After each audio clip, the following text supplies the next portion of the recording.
नमस्कार दोस्तों, जय जोहार। मैं कौशल तिवारी और बिहनिया संध्या में आपका स्वागत है। यह तो बोया पेड़ बबूल का तो आम कहां से होए की कहावत को ही चरितार्थ करता है, वरना भारतीय जनता पार्टी की छत्तीसगढ़ में इतनी बुरी स्थिति कभी नहीं होती। हालांकि कांग्रेस में भी टिकट को लेकर जद्दोजहद है, कई तरह के विवाद है और कहा जा रहा है कि हर एक सीट पर जिस तरीके से दावे किए जा रहे हैं उससे 30-40 सीनियर नेताओं को छोड़कर बाकी की टिकट का पेच फंस गया है और विवाद इतना बढ़ गया है कि मुख्यमंत्री और चुनाव समिति के दूसरे सदस्यों के बीच विवाद अब बाहर निकलने लगा है। यानी बाबा चरणदास महंत, ताम्रध्वज साहू, दीपक बैज और भूपेश बघेल के बीच ठन गई है। कौन किसके पाले में है यह हम आपको बताएं। उससे पहले यह बता दें कि भारतीय जनता पार्टी के अंदरूनी हालात किस कदर बिगड़ने लगे हैं।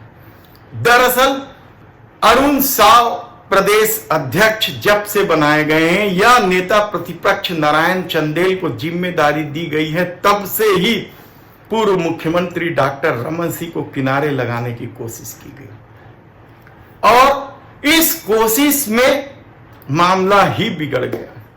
हालत यह हो गई कि आनंद फानन में 21 सीटों की घोषणा तो कर दी गई, लेकिन राम विचार नेताओं को छोड़कर बाकी 20 सीटों पर भारतीय जनता पार्टी को बगावत के सुर सुनाई देने लगे। यानी आप कल्पना नहीं कर सकते कि प्रत्याशियों की बैठक में जिस तरीके से वादा लिया गया कि अब टिकट नहीं बदलेगी, चौंकाने वाला नहीं है। लेकिन दूसरी तरफ दावेदार या तो पार्टी छोड़ रहे हैं या फिर निर्दलीय चुनाव लड़ने की मंशा बना रहे हैं। लेकिन इसके अलावा भी जो खेल चल रहा है वह भी चौंकाने वाला नहीं है। भारतीय जनता पार्टी ने बड़ी मुश्किल से भूपेश सरकार के खिलाफ जो आरोप पत्र तैयार किया था, उस आरोप पत्र को लेकर खुद भारतीय जनता पार्टी आरोपों से घिर गई है और हालत यह है कि अब उन्हें बताते नहीं बन रहा है कि आखिर राम गोपाल अग्रवाल का नाम क्यों छोड़ा गया, सूर्यकांत तिवारी का नाम क्यों छोड़ा गया और बाकी जातियों को क्यों निशाने पर लिया गया। हमने बताया था कि किस तरीके से ढेबर, शुक्ला, ढांड, भाटिया, महेश्वरी जैसे शब्दों का प्रयोग करके पूरी समाज को ही कटघरे में करे करने की जो कोशिश भारतीय जनता पार्टी ने की है, अब उन्हें सफाई देना पड़ रहा है। लेकिन इन सफाई का क्या, विरोध के स्वर तो शुरू हो गए। इन सामाजिक संगठनों ने विरोध जताना शुरू कर दिया है और इस आरोप पत्र को लेकर भी भारतीय जनता पार्टी के भीतर बेहद विवाद। तब सवाल यह है कि आने वाले दिनों में क्या होगा। आने वाले दिनों में यह हो रहा है कि दूसरी सूची जो 5 सितंबर को जारी करना था, वह भारतीय जनता पार्टी इन्हीं विवादों के कारण नहीं कर पाई। लेकिन तलवारें जो तनी हुई हैं या तलवारें जो निकाली गई हैं, वह रमन सिंह, अरुण साव और ओपी चौधरी के अलावा बृजमोहन अग्रवाल की भी है, कहा जा रहा है।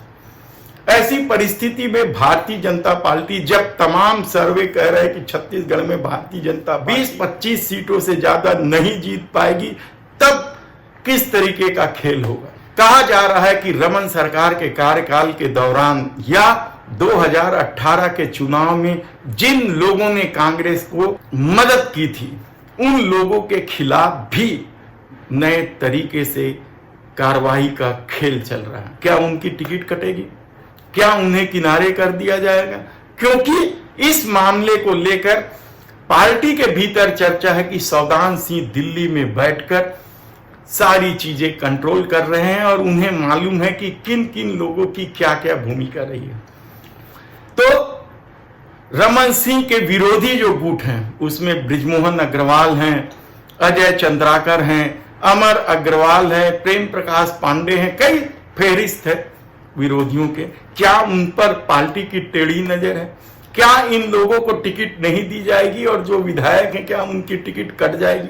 ऐसे कितने ही सवाल इसलिए उठ रहे हैं क्योंकि सौदान सिंह दिल्ली में जाकर बैठे हैं और उन्हें छत्तीसगढ़ का अनुभव है, यह दावा किया जा रहा है। लेकिन इससे भी बड़ी बात यह हो रही है कि अब रमन सिंह का कद भी धीरे धीरे बढ़ाया जा रहा है। एक समय था जब प्रदेश प्रभारी पुरेंदेश्वरी ने कह दिया था कि कोई मुख्यमंत्री का चेहरा नहीं होगा और सब कोई सामान्य लोग हैं, तब रमन सिंह को जवाब देना पड़ा था। हालांकि यह एक अलग तरह का विवाद था और हमने इसके बारे में विस्तार से सब कुछ आपको बता दिया, लेकिन वर्तमान हालत ये है कि सौदान सिंह दिल्ली में यदि बैठ गए हैं तो निश्चित रूप से रमन सिंह मजबूत हुए। तब ओपी चौधरी किस तरीके से अपनी राजनीति चलाएंगे, क्योंकि वे तो अमित शाह के भरोसे सब कुछ कर रहे हैं। ऐसी चल अरुण साहब संगठन खेमे से जुड़े, और संगठन खेमे का मतलब वे भी ऊपर के निर्देशों से बंधे हुए हैं। ऐसी परिस्थितियों में जब पहली सूची जारी होने के बाद विवाद गहराने लगा, आरोप पत्र में खुद ही भारतीय जनता पार्टी घिर गई है, तब सवाल यह है कि दूसरी सूची कब जारी होगी। हालांकि सारे राजनीतिक विश्लेषकों का या भारतीय जनता पार्टी के अंदरूनी मामलों में जुड़े लोगों का कहना है कि जिस तरीके से पहली सूची में विवाद हुआ है, उसके बाद दूसरी सूची अब अधिसूचना जारी होने के बाद ही होगी, क्योंकि जिस तरीके का विवाद हुआ है उससे पार्टी संगठन के लोग डर गए हैं। क्या मामला है यह हम आपको और फिर कभी विस्तार से बताएंगे, लेकिन इतना जान लीजिए कि भारतीय जनता पार्टी जब जब कुछ करने की कोशिश करती है, यानी भूपेश सरकार को घेरने की कोशिश करती है, खुद ही घिर जा रही है। ऐसी परिस्थिति में आने वाले दिनों में छत्तीसगढ़ में भारतीय जनता पार्टी कैसे चुनाव जीतेगी, कहना बेहद ही मुश्किल है।